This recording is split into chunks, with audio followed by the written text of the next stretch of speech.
The letters were not a side detail. They were proof that the case had entered a second economy. When prosecutors began releasing the letters, the public saw something that felt impossible. Women were writing to a man who had been sentenced to life in prison for killing his pregnant wife and two small daughters. They were not writing to ask about evidence. They were not writing to ask about remorse. They were writing as if the murders were a barrier that could be stepped over with enough sympathy and enough attention. That shift matters because it changes what prison means. Prison is supposed to remove a person from the world. But correspondence is a thin line that keeps the person present. It keeps the person reachable. It keeps the person capable of response. In Wisconsin, the rules of that line are written down in ordinary language, the same way cafeteria schedules and count times are written down. Mail is delivered Monday through Saturday. Outgoing mail is stamped to identify it as coming from the Wisconsin prison system. Inmates are allowed to correspond with anyone, as long as the correspondence does not violate laws, court orders, or department policies. That is the administrative normality behind the fascination. A letter does not look like fame. A letter looks like routine. A piece of paper, an envelope, a stamp, a return address. But routine is exactly what makes the obsession durable. Because the person writing from the outside does not have to do anything dramatic. They do not have to travel. They do not have to face the victims' families. They do not have to explain themselves to a jury. They only have to write. And writing creates a private stage. It gives the convicted man a way to perform for one reader at a time. It gives him a way to curate his image in a space that is not cross-examined. It gives him a way to shape a narrative that can be softer than the record, and therefore easier for a stranger to accept. The public often frames those letters as sickness, a strange attraction to violence, a hunger for proximity to danger without risk. But the more important fact is structural. Those letters create demand. And demand is the first ingredient of monetization. Once demand exists, the next step is predictable. Someone decides the correspondence itself can be turned into a product. In 2019, a book was published presenting itself as a collection of prison letters and confessions connected to the case. It promised access to the convicted man's words. It promised to reveal details. It promised a deeper explanation. Whether a reader believes those letters is not the point. The point is that the marketplace recognized what the letters represented. They represented a new kind of inventory. A trial creates evidence. A plea deal ended the trial. So the culture went looking for alternative evidence in the archive. Then the culture went looking for alternative access through mail. And once mail exists, it can be packaged. That is how a case becomes renewable, even when nothing in the legal system changes. The prison itself becomes part of the content machine. Not through the walls, through the channel. Because a prison letter is different from a televised interview. A televised interview requires permission, logistics, and cameras. A prison letter requires only attention from a stranger and a response from a man who has nothing else to trade. That is why the rules matter. The stamp matters. The schedule matters. They turn the extraordinary into a routine that can repeat indefinitely. Then the repetition produces a new kind of emotional distortion. The more someone writes, the more they feel invested. The more invested they feel, the more they demand response. The more response they receive, the more they believe they understand him. And in a case like this, understanding becomes a false substitute for closure. Because closure would require accepting something simple and unbearable. A family was erased for selfish reasons. There is no deeper mystery that can clean it. There is no explanation that makes it feel less obscene. So people keep circling the same hope, that there must be another layer, another secret, another motive, another voice recording, another letter. The letters are part of that hope. They function like a promise that the story still contains new material. They function like a promise that the convicted man is still a source. But he is not a source in the way the public wants him to be. He is a performer with incentives. Incentives do not disappear because a sentence is imposed. They evolve. In court, the incentive is to avoid punishment. In prison, the incentive is to regain control, to regain attention, to regain a sense of centrality. Letters give him that. They also create a path that the legal system has already anticipated.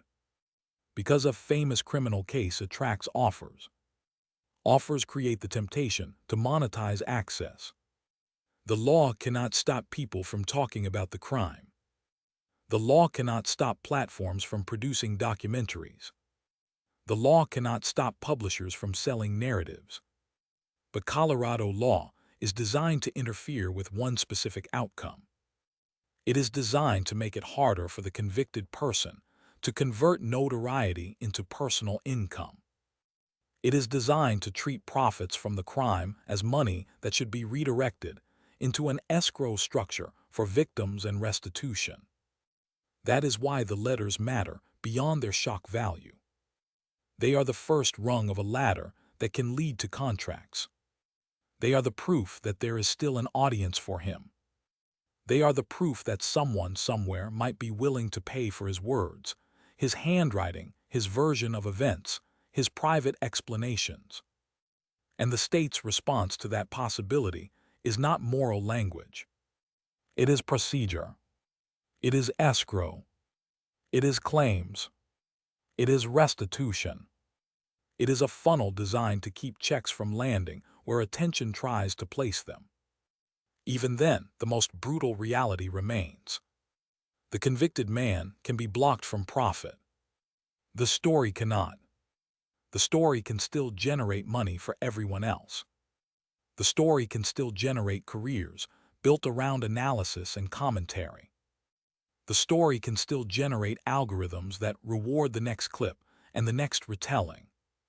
The story can still convert a family's private life into public inventory. So the case continues to live in two worlds at the same time. In one world it is finished. A sentence without parole. A transfer to Wisconsin. A cell and a routine. In the other world, it is never finished. Because the archive is still accessible. Because the letters still circulate. Because people still want a new angle. Because the market still rewards the illusion of new material. This is the afterlife of a modern case. A prison that holds a man. A public that keeps writing to him. A bureaucracy that stamps his outgoing mail. A marketplace that packages the correspondence. A legal system that tries to intercept profit without violating speech. And beneath all of it, the same truth the archive keeps repeating. The case ended in court. The case did not end in culture. In prison, nothing is more ordinary than the mailroom. That is why the letters mattered. A documentary is loud. A courtroom is loud. A prison letter is quiet. Quiet is what makes it durable. At Dodge Correctional Institution in Wisconsin, the rules are written like a schedule. Mail is delivered Monday through Saturday, except federal holidays. Outgoing mail is stamped to identify that it was sent from the Wisconsin prison system. An inmate may correspond with anyone as long as the correspondence does not violate law, court orders, or department policy. Those sentences sound harmless until a famous case collides with them. Because a famous inmate does not receive mail like everyone else. Fame creates volume. Volume creates a second life. In December of 2018, prosecutors released dozens of letters addressed to Chris Watts. The letters were not requests for truth. They were not requests for accountability. They were written like invitations. Some were affectionate. Some were admiring. Some spoke as if the murders were a tragedy that could be separated from the man. This is the moment the case turned into an access economy. The sentence removed him from society. The male rules left him reachable. Reachable is not the same as free, but it is enough for obsession to grow. Because a letter does not require courage. A letter does not require a face-to-face confrontation with reality. A letter allows fantasy. Fantasy is powerful because it gives the writer control. The writer chooses the version of him they want to believe in. The writer can ignore the record and focus on a tone, a sentence, a signature, a response. And the prison, by design, turns that exchange into routine. The stamp on the envelope matters. It tells the outside world that he is contained. That containment can make him feel safer to someone on the outside. Safe danger is still danger, but it is danger at a distance. Distance is part of the appeal. Then the next step appears, because it always appears in a notorious case. Someone decides the correspondence itself has value. A prison letter becomes an artifact. An artifact becomes inventory. Inventory becomes a product. In 2019, a book was published promising access to his prison correspondence and confessions, presenting itself as a collection of his letters and statements. It did not need a new crime to sell. It only needed the old crime and the promise of new words. This is how a case stays alive without changing. The legal story is finished. The cultural story keeps manufacturing new entry points. A viewer who arrives years later does not start at sentencing. They start at the most accessible door. A clip, a letter, a quote, a claim that something new exists. The letters work perfectly for that. They feel private. They feel forbidden. They feel like the story is still speaking. But letters do not create truth. They create performance. A convicted man in prison has almost no power. Attention becomes a substitute for power. Correspondence becomes a way to regain control of image. To sound remorseful. To sound spiritual. To sound misunderstood. To sound like a person who should be seen as complex instead of monstrous. Complexity is another kind of currency. It invites sympathy. It invites continued contact. It invites the dangerous idea that the story is unfinished. And once the story feels unfinished, people keep feeding it. They write again. They ask again. They wait for answers again. They interpret silence as meaning. They interpret small replies as intimacy. That is how a case becomes renewable. Not through new evidence, through new attention. This is also why the system built financial barriers. Because attention always tries to become money.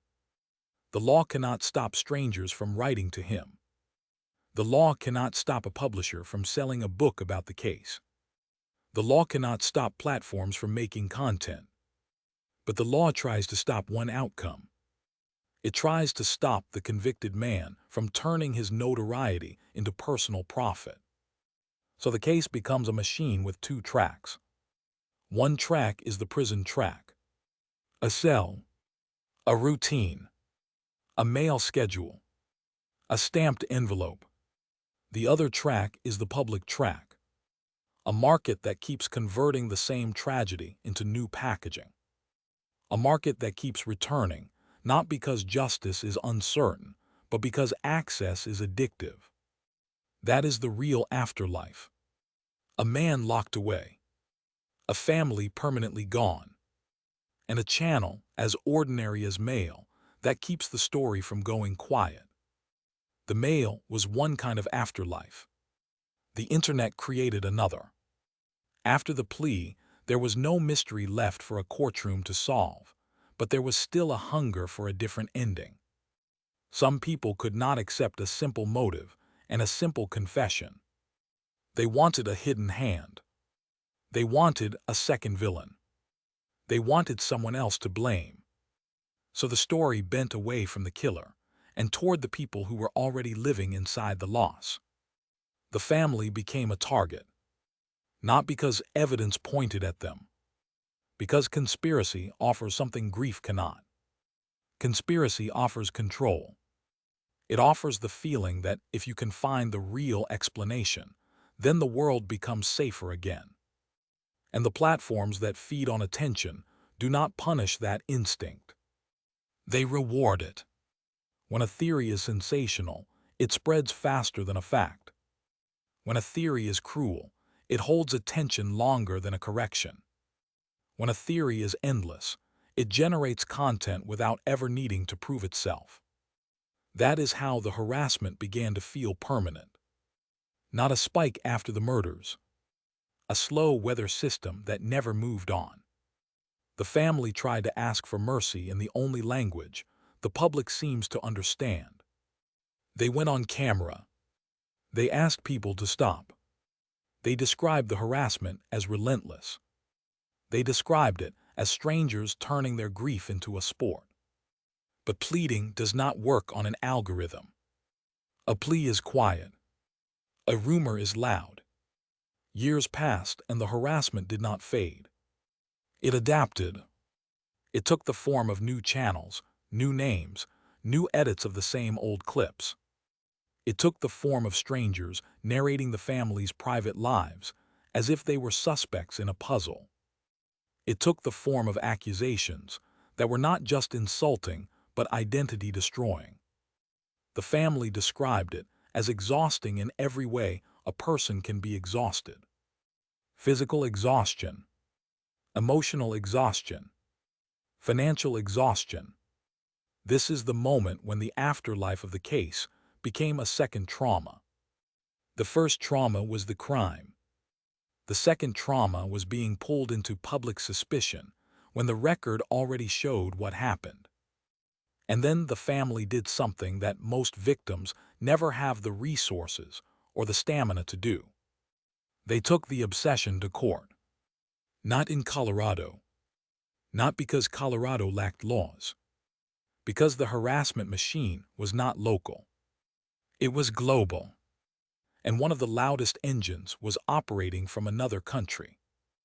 In early 2025, an English court in London issued a judgment in a defamation and harassment case brought by the victim's brother against a United Kingdom creator who had promoted conspiracy narratives about the case and attacked the family.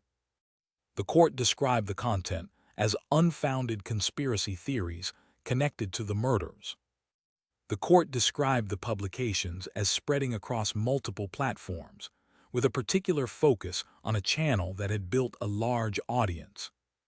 The case also involved accusations that the family's crowdfunding campaign was dishonest.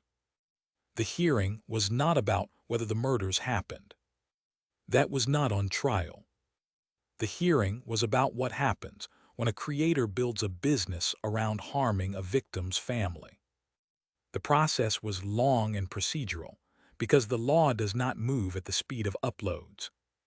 The court record shows repeated chances given to the defendant to file a defense that complied with the rules.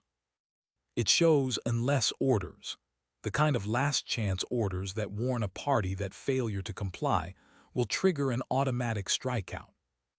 It shows a court trying to be fair to a self-represented defendant while still protecting the integrity of the process. And then it shows the ending that civil procedure allows when compliance fails. The defense was struck out. Judgment was entered for the claimant. The counterclaim was struck out. The request for security for costs was dismissed. The court indicated the case would move to a remedies hearing to address the remaining questions of relief. This is what accountability looks like in the second economy. Not prison, not parole, not a sentence, paperwork, orders, deadlines, compliance rules, strikeouts, judgment, remedies. It is not cinematic. It is not satisfying. But it is one of the few tools that can still reach into the online machine and force consequences. And even that tool has limits. A judgment can shut down one engine. It cannot shut down the appetite that built the engine. It cannot prevent a new creator from appearing tomorrow with the same clips and the same insinuations. It cannot prevent a new audience from wanting to believe that the world is governed by hidden plots instead of ordinary selfish violence. That is why this case keeps returning in the same shape. A killer is locked away. A family is missing forever. And an industry keeps circling the remains, trying to extract something that feels like novelty. Some people extracted letters. Some extracted interviews. Some extracted the idea that the family must be lying. The common thread is not evidence. It is demand. Demand turns tragedy into inventory. Demand turns victims into characters. Demand turns grief into content. Demand turns harassment into a revenue model. So the victim's family learned the same lesson that other families in famous cases learn, too late and at an unfair price. The sentence does not end the case. It only ends one chapter. After that, the fight becomes about protecting names, protecting memory, protecting the right to exist without being endlessly accused by strangers who never knew the dead. And when the platform will not stop the harm, the family is forced into an impossible role. They become investigators of the internet. They become archivists of lies. They become fundraisers for legal fees. They become plaintiffs in a country across an ocean. They become people who have to keep proving they are innocent of a crime that already destroyed them. That is the cruelest feature of the second economy. It does not just exploit the murders. It turns the survivors into collateral. And it does it with the confidence that the world will keep watching. The years after the sentencing did not bring quiet.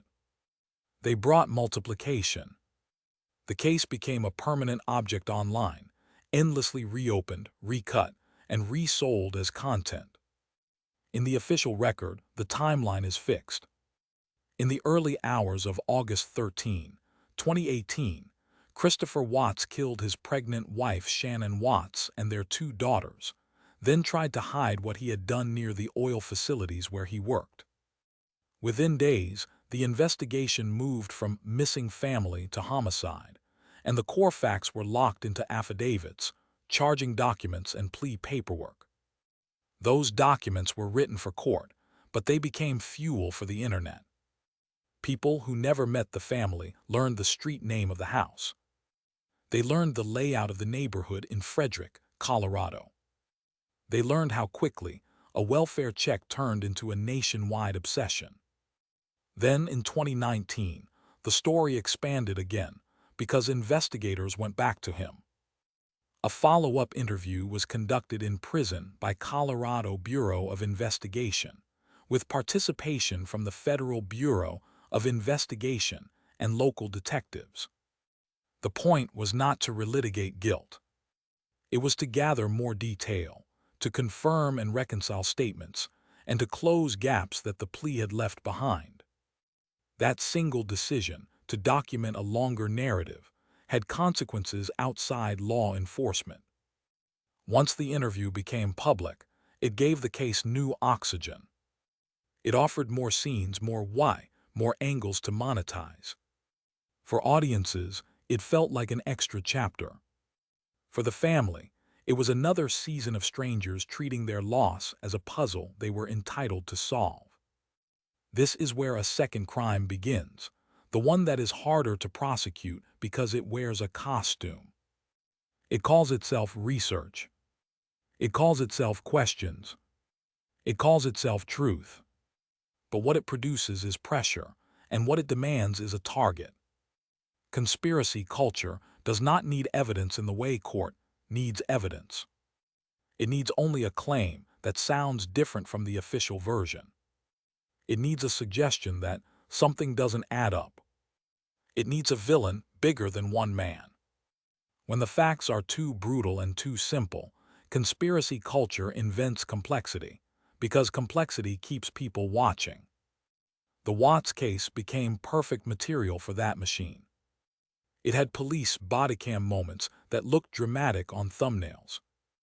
It had surveillance footage that could be replayed frame by frame.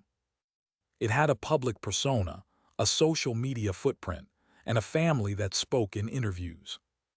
It had a confession that changed over time, which conspiracy culture treats as proof of a cover-up instead of a pattern common to guilty people trying to manage their own image. When the public asks, why do people lie about a case like this? The answer is not mysterious. Attention is currency. Outrage is fuel. A sensational accusation travels farther than a sober fact. And online, the most profitable version of a tragedy is the version that never ends. For Shanann's family, that meant the murder did not stop at the grave. It followed them into email inboxes, comment sections, and phone notifications. It followed them into daily routines. It followed them into the private act of trying to grieve. They were not only mourning. They were also defending the dead from strangers who spoke as if the victims were fictional characters. Over time, one figure became central to that harassment story in the UK. Alan Vinicombe ran a YouTube presence branded as Armchair Detective Blue, publishing content about the case and pushing claims that the family described as unfounded and abusive.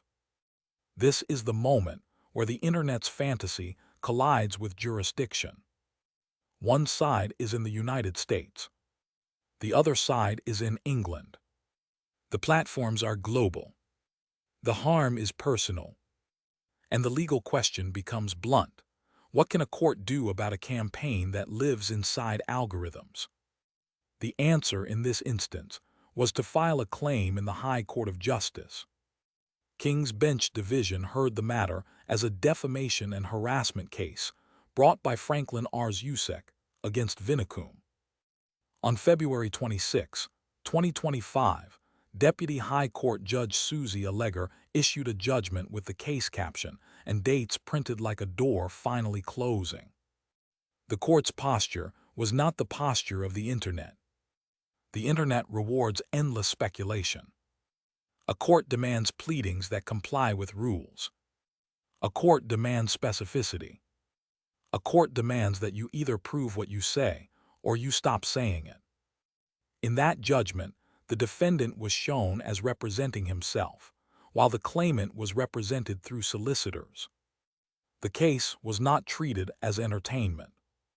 It was treated as allegations of harassment and defamation, and the court ruled in the claimant's favor. That legal victory did not rewrite the murder. It did not bring the children back. But it did something that mattered in a new era. It drew a boundary around grief and said that monetized cruelty has consequences. The case also reveals a modern cruelty that people underestimate. Even when the killer is in prison for life, a family can remain trapped in the case because the case remains profitable to strangers. A murderer can be locked away, and yet the violence continues in a different form, built from language. You can see the structure of it if you look closely. First comes the claim that official facts are wrong. Then comes the implication that the family is hiding something. Then comes the crowd that feels invited to participate. Then comes the harassment, justified as asking questions. Then comes the exhaustion, because the family learns that silence does not end it, and speaking can feed it. At sentencing in Colorado, the system used its bluntest tool. 3 consecutive life sentences without parole, plus additional years, meant the state was done with him. But the internet was not done. The internet never is. This is why the Watts case has become more than a criminal file. It has become a case study in what happens when true crime turns into participatory culture, and when platforms create incentives that can convert tragedy into a permanent marketplace. There is a final, uncomfortable point that hangs over all of this.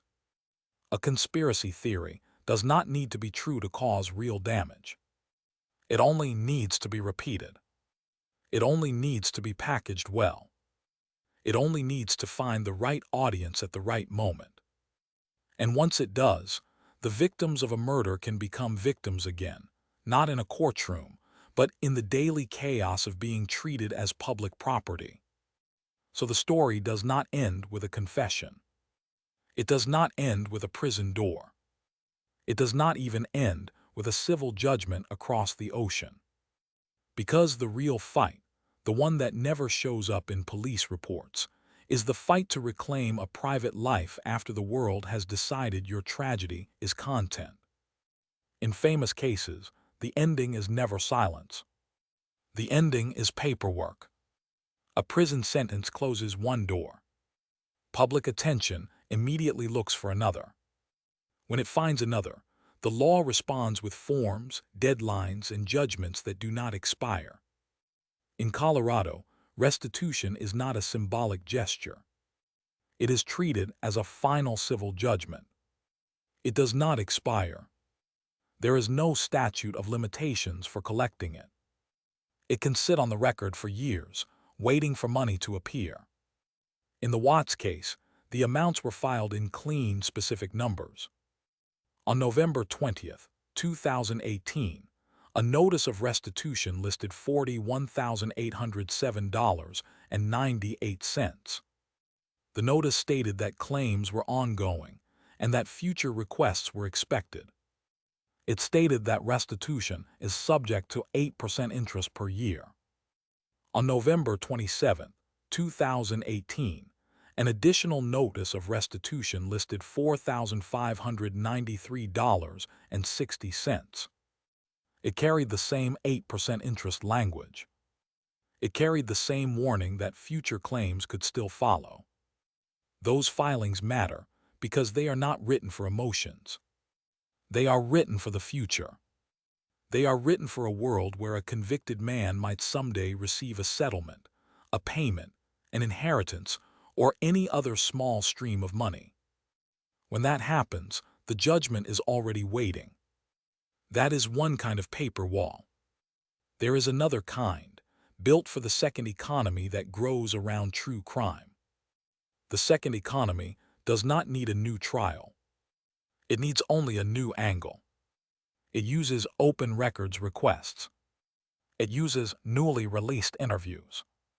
It uses leaked messages and rumors. It uses the promise that something is still hidden. When the supply is documents, the system adjusts. Weld County's district attorney's office eventually created a dedicated page to streamline information requests in the Watts case. That move was not about curiosity. It was about volume. It was an admission that the case had become global paperwork, continuously requested by strangers who were not connected to the victims at all. The archive became a resource. The resource became a market. The market attracted conspiracy. Conspiracy is the easiest product to sell because it never has to end. A fact can be checked and finished. A conspiracy can always add another layer. That is why the survivors were forced into a role that no victim's family should ever have to play. They were not only grieving. They were also defending the dead against public suspicion that kept regenerating. Eventually, the fight moved into a different courtroom, across an ocean, because the harassment machine was not local. One of the loudest engines was operating from the United Kingdom, publishing content about the Watts case and treating the victim's family as if they were characters to accuse. In the High Court of Justice in London, the case became procedural, precise, and cold. Franklin William Arzusek brought claims in defamation and harassment against Alan Vinicombe. The court described the case as arising from content distributed across various platforms, notably including a YouTube channel called Armchair Detective Blue. The court described that content as promoting unfounded conspiracy theories about what it called the Watts case. The court also described allegations that the claimant's crowdfunding campaign to fund the claim was fraudulent or dishonest. The judgment shows what happens when internet behavior is forced into legal format. The court does not grade a person on confidence. The court grades them on compliance. The judgment lays out repeated attempts by the defendant to file a defense that complied with procedural rules. It describes an unless order issued in December 2023.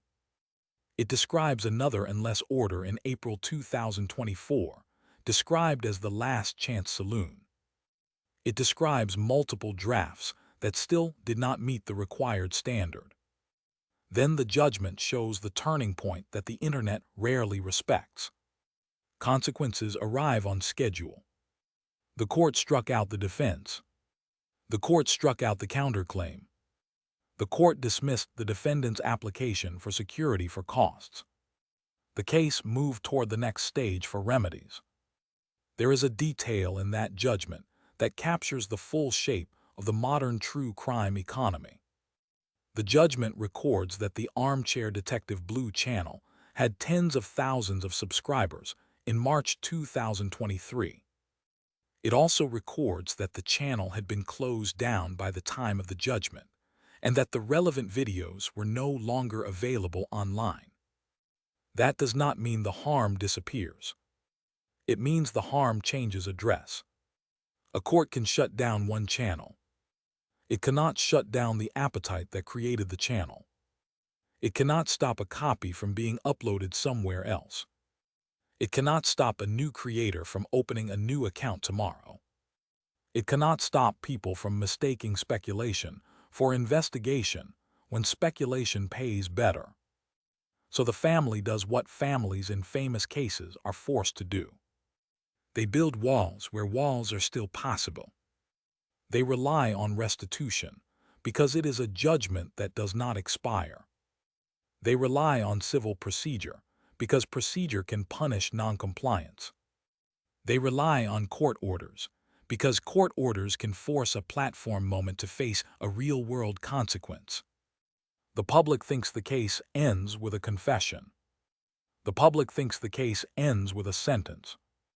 But in the real afterlife, the case becomes a stack of documents that keep moving long after the cameras stop. A restitution judgment that keeps accruing interest. An open records portal designed to handle endless demand. A defamation judgment that tries to put a boundary around grief. And beneath all of it, the simplest truth the paperwork keeps repeating. A family was taken. A killer is locked away. And the world keeps trying to turn the tragedy into content, even when the only honest lesson is that there is no hidden story that makes it easier to accept. By the time the story reached its afterlife phase, the most important battles were no longer happening in a police station. They were happening in inboxes, comment sections, and court registries. The public often assumes that a guilty plea is the end of a case. It is the end of a trial. It is not the end of consequences. It is not the end of attention. And it is not the end of what the internet will try to manufacture from what remains. In the Watts case, the criminal outcome was absolute. Life without parole. A closed door. A permanent removal from ordinary life. But that kind of finality creates a vacuum. People still want motion. They still want a next chapter. They still want an explanation that feels complete, even when no explanation can make the facts bearable. So the case kept generating motion through systems that never stopped processing. One system is financial. Colorado treats restitution as a final civil judgment. That means it is not a moral statement. It is not a media headline. It is a debt instrument with legal weight that does not expire until it is paid in full. A judgment that does not expire creates a specific kind of pressure. It is patient. It does not need outrage to survive. It does not need the public to care.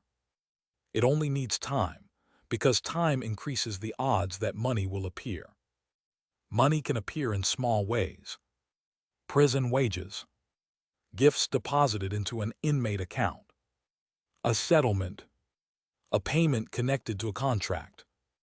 An unexpected stream that arrives years later when a case is revived by a new documentary or a new wave of attention. When money appears, a judgment that does not expire is already there. It does not have to be reinvented. It does not have to be re-argued. It is waiting. That is why restitution is one of the quiet backbones of the aftermath. It is the legal system admitting something the public prefers not to think about. Fame creates opportunities, even infamous fame. A second system is administrative. The Weld County District Attorney's Office eventually created a dedicated process for records requests in the Watts case. That alone tells you how the case evolved. Normal homicide cases do not require a public-facing portal that warns the files are very large.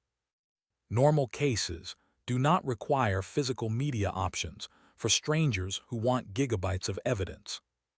Normal cases do not become a customer service problem. The Watts case did. The archive became a pipeline. The pipeline became a kind of public utility for true crime consumption. And once that exists, the case can be restarted endlessly, because a restart only requires access. Access creates the illusion of investigation.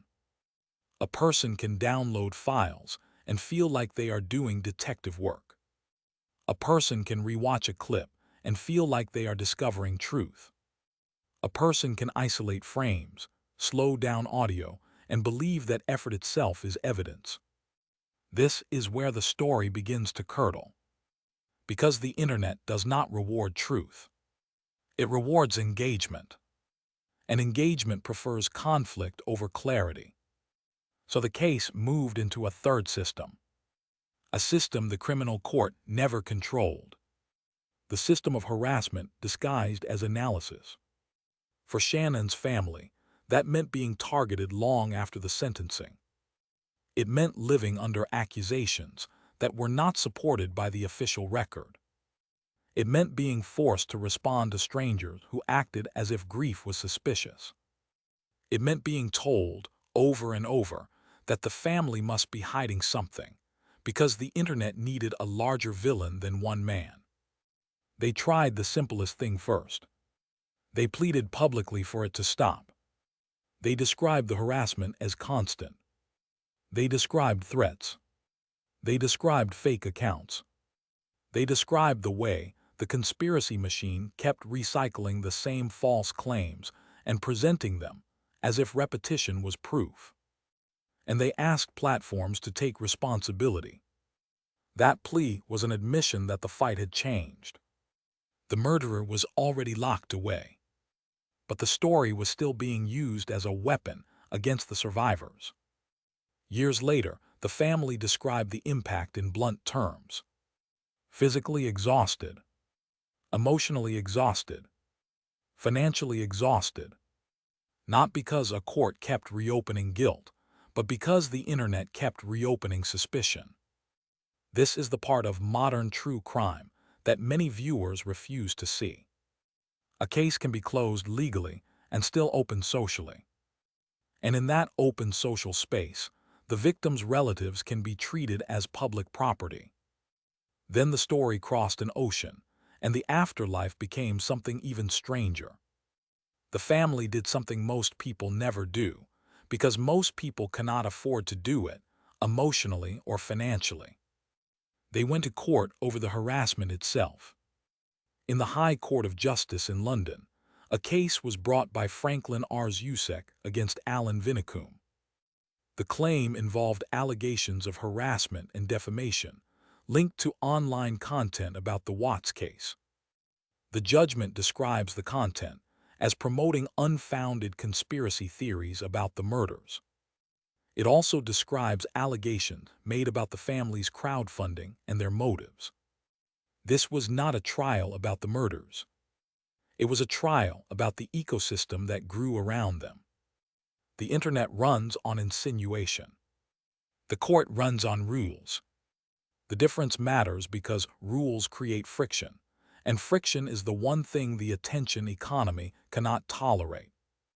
The judgment lays out a procedural history that feels almost alien to online life.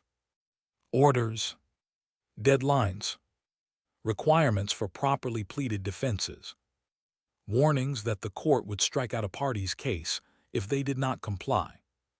The judgment records that an unless order was made. It records another unless order later described as the last chance. It records repeated failures to deliver a defense in a compliant form. This is the quiet power of civil procedure. It does not argue with you forever.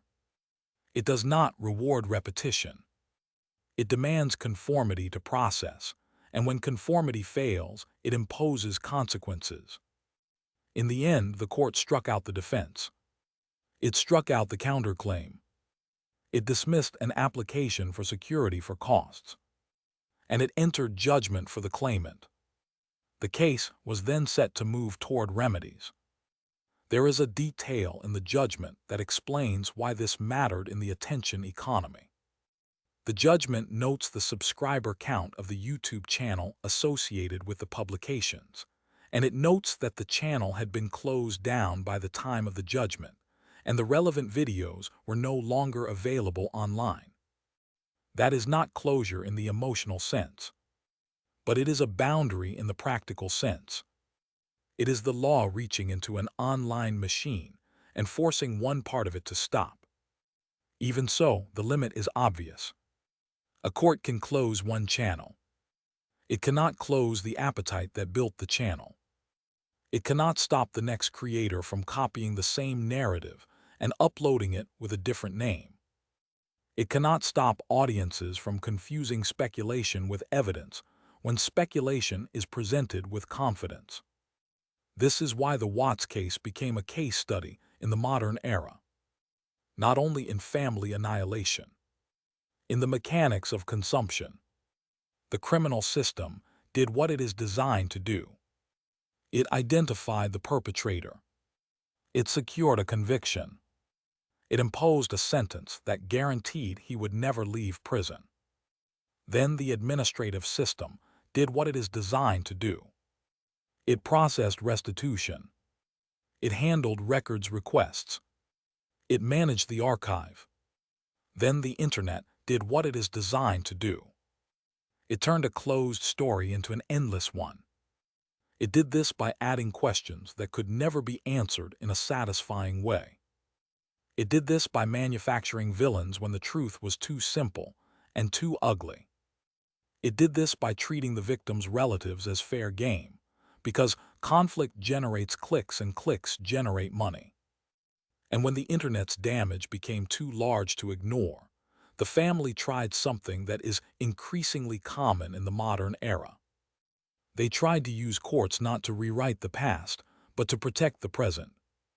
That is what the UK judgment represents inside the afterlife of this case. It represents a family refusing to accept that the only consequence belongs to the murderer. It represents the idea that there should also be consequences for turning grief into a business model. It represents a line being drawn between commentary and targeted harm. And it sits beside the other paper walls that never expire. Restitution that remains in force until paid. A records pipeline built to handle global demand. Court orders that treat online cruelty as actionable conduct. These are not satisfying endings. They are not cinematic endings. They are the only kind of endings the modern world can offer after a case becomes a permanent object online. A murderer can be locked away for life. A family can still be forced to fight for the right to grieve in peace.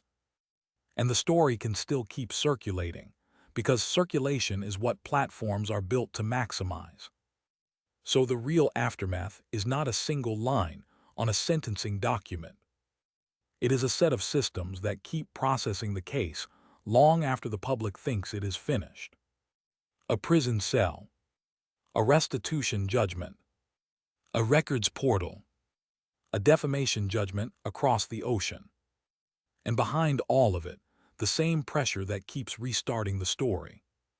The public keeps asking for a new chapter. The only people who pay for that demand are the ones who never got a choice. There was one place where the attention could still touch the case with a physical hand. It was the house. It sat on a normal street in Frederick, Colorado.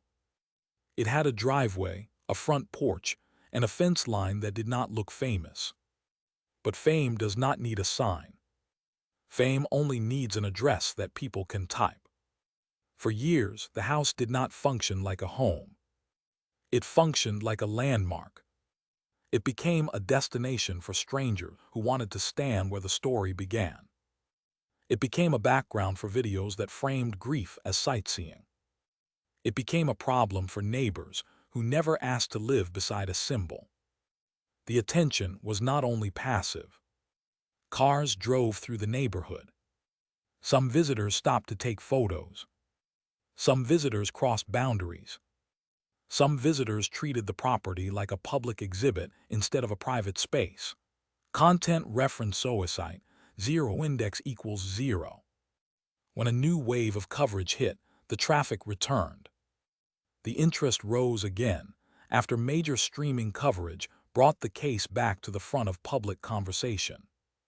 The neighborhood did not get a warning. The neighborhood simply absorbed it. Content reference suicide, 1 index equals 1. The strangest part is that the house could be sold like any other asset. The structure did not carry the story in its paperwork by default. Colorado law treats certain facts as non-material in a real estate transaction. The statute says that psychologically stigmatizing circumstances are not material facts subject to a disclosure requirement, including when a property was the site of a homicide or other felony or of a suicide. Content reference suicide 2 index equals 2. So the home moved through the market in stages. It changed hands in 2022. It returned to the market again in April of 2024 with an asking price far above the prior sale. After multiple price cuts, it sold in October of 2024 for $650,000. Content reference suicide, 3 index equals 3. That sale is not just a real estate footnote. It is proof of how a case survives in the real world. The murderer is locked away. The victims are gone. But the address remains. And because the address remains, the story can be reenacted in small acts that look harmless to outsiders. A slow drive past the curb. A camera held up for a photo. A late-night visit framed as curiosity. A neighborhood that becomes part of the case without consent.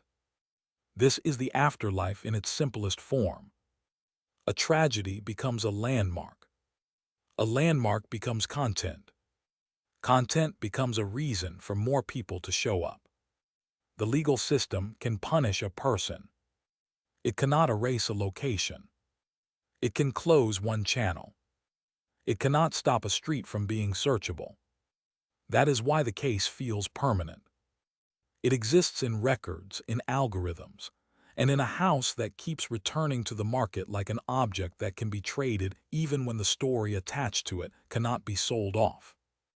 And for the people closest to the loss, that is another kind of sentence. It is the knowledge that the world can keep visiting the outline of their life, long after they have tried to step away. 2 years after the murders, the case found a new way to restart itself. It did not restart in a courtroom.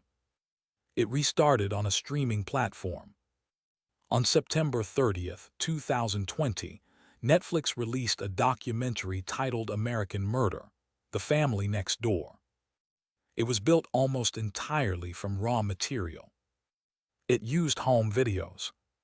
It used social media posts. It used text messages.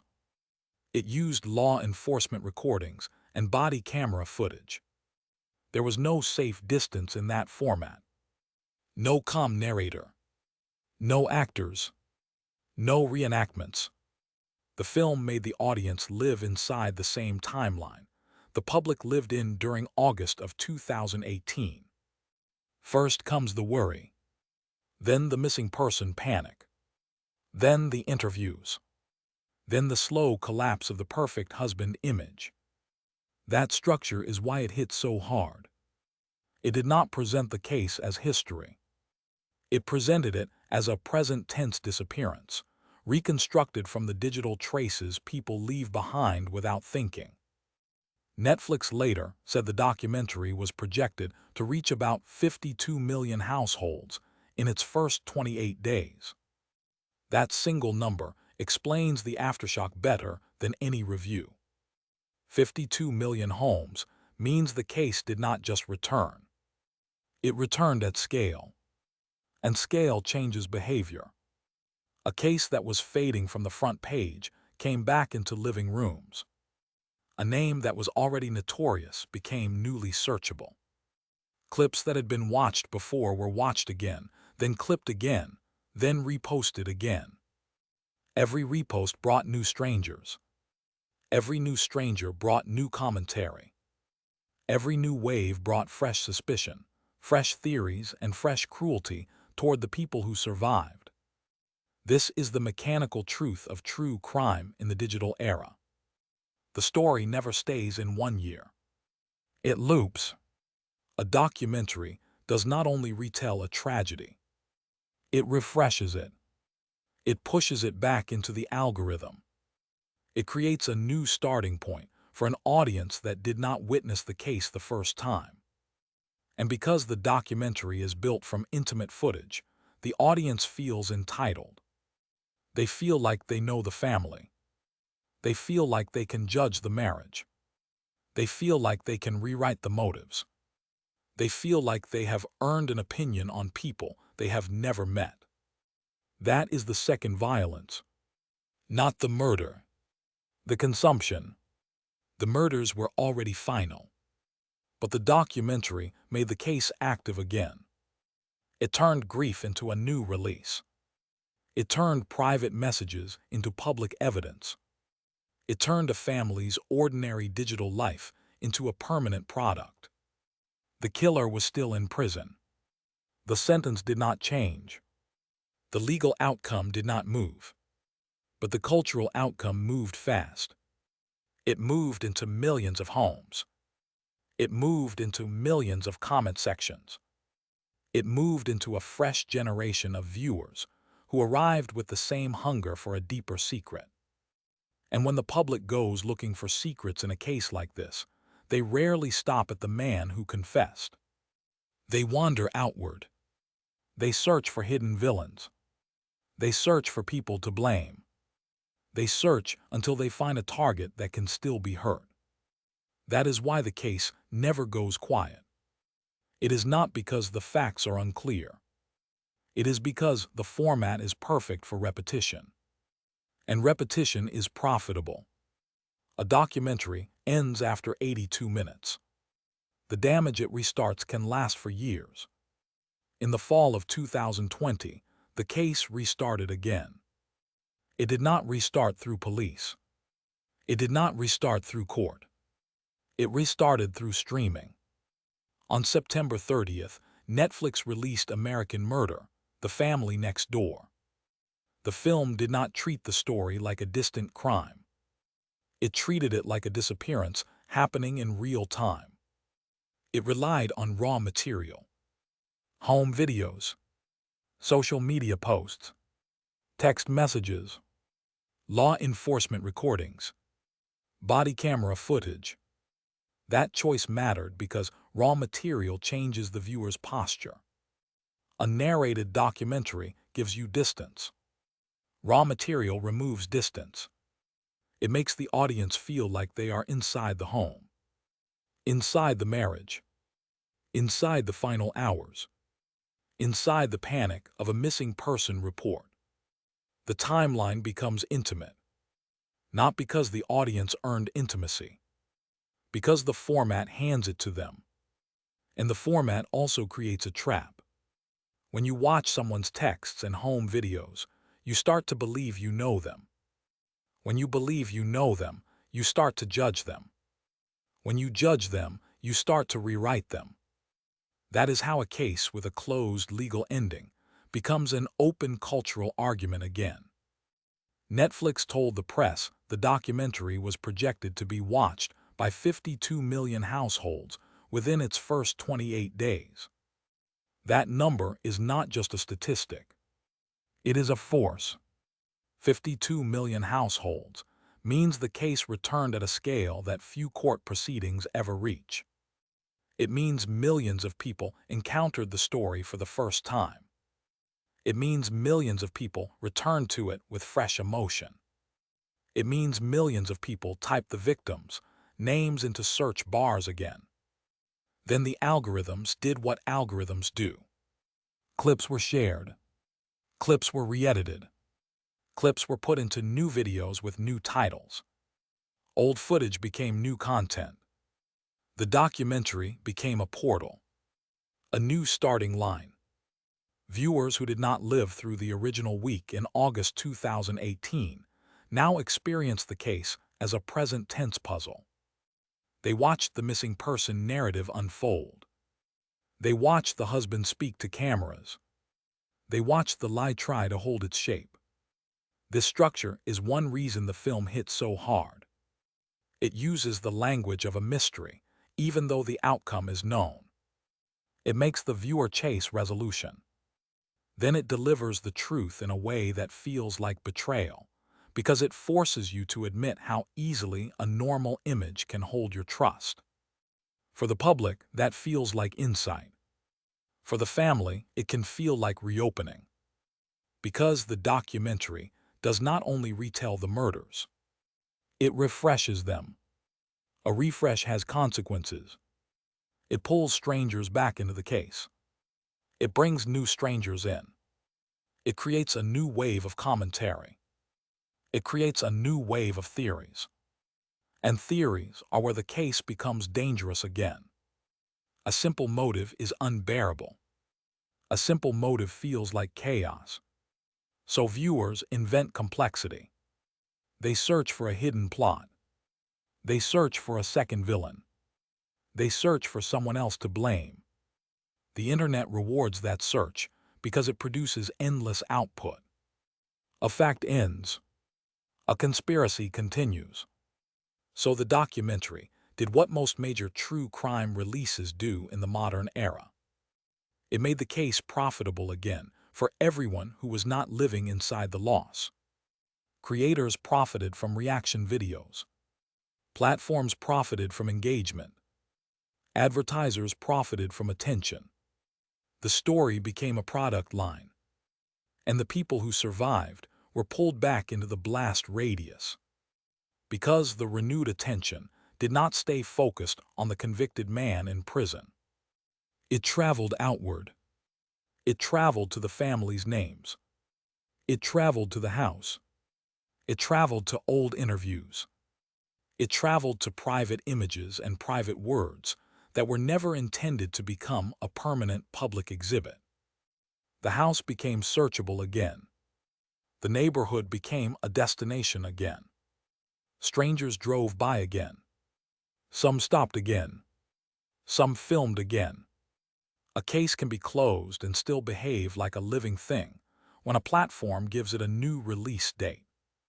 This is the difference between justice and culture. Justice is final. Culture is renewable. A court can impose life without parole. A platform can still turn the story into a new premiere. And a premiere creates the same cycle. A new wave of viewers arrives. A new wave of questions begins. A new wave of accusations appears. A new wave of content is produced. The archive is reopened as entertainment. This is why the Watts case never becomes history. It becomes an annual event. Not on a calendar. Inside algorithms. A documentary ends after 82 minutes. The reboot it creates can last for years. And when a tragedy becomes renewable, the story does not only live in the past. It keeps returning to the present, whenever the next platform decides the audience is ready to watch it again. After the Netflix release, the case did not just return. It reorganized itself. The documentary was 82 minutes long, but it acted like a new ignition point. It pushed the story back into the top of search results. It pushed the victims' names back into recommendation feeds. It pushed old clips back into circulation as if they were new. Then a second behavior followed, almost automatically. Viewers stopped being only viewers. They became archivists. Because the film was built from real digital traces, it trained the audience to believe that the truth is always inside the raw material. Text messages, voicemails, body camera audio, security footage, screen recordings. Every ordinary artifact became a piece of the plot. That format creates a dangerous illusion. It makes people feel qualified. It makes them feel that if they gather enough clips, they can solve what the court already closed. So the case moved from streaming into open records. People started asking for the full file. Not a summary. Not a timeline. The file. They wanted the interviews. They wanted the discovery. They wanted every report page that could be read out loud on a channel. They wanted every photo that could be turned into a thumbnail. They wanted a library, because a library can be mined forever. The district attorney's office in Weld County eventually treated those requests like a workflow. It published a dedicated Watts case information page. It warned that the files are very large. It offered a physical USB option for people without high-speed internet. It even listed a price for that media. That is what demand looks like when it becomes administrative. It turns a homicide file into a distribution problem. It turns a prosecutor's office into a service desk. It turns evidence into a commodity that can be copied, reposted, narrated, and repackaged without end. This is how a case becomes renewable. A normal case ends and goes quiet. A renewable case keeps producing new content without producing any new facts. All it needs is a new audience. Streaming creates that audience. Then the audience goes hunting for primary sources. Then primary sources become the next layer of entertainment. And once the archive becomes entertainment, the incentives shift. A careful reading is slow. A careful reading does not trend. A sensational interpretation trends. A sinister insinuation trends. A theory that accuses someone still alive trends. So the archive starts feeding the same machine that created the harassment. Creators compete to find something that looks like a hidden signal. A pause in audio. A shadow in a frame. A line in a transcript that can be read in a new tone. A screenshot that can be circled in red. The viewers reward certainty, not accuracy. The platforms reward engagement, not restraint. Then the most predictable thing happens. The story expands outward again. Not toward the convicted man in prison, because he is already punished. Outward toward anyone who can still be reached. Outward toward the family's names. Outward toward the house. Outward toward friends who appeared in early interviews. Outward toward anyone the internet can treat like a character in a puzzle. That is why the records portal matters. It is not just a website. It is a sign that the case became a permanent supply chain. Streaming created demand. Demand created extraction. Extraction created new waves of content. New waves of content created new waves of harm. And the case entered a phase that is uniquely modern. The murders happened once. The story happens again and again. It happens every time a platform promotes the documentary to a new user. It happens every time a creator downloads the file and narrates it like a thriller. It happens every time a clip is reposted with a new title that promises a secret. A guilty plea can close a courtroom. It cannot close a market. And in the Watts case, the market learned how to feed itself. It learned how to use the archive as fuel. It learned how to restart the story without changing a single fact. That is the real reboot. Not a new crime. Not a new trial. A new audience given the same raw material. And the permission, implied by the platform, to consume it as if it belongs to them.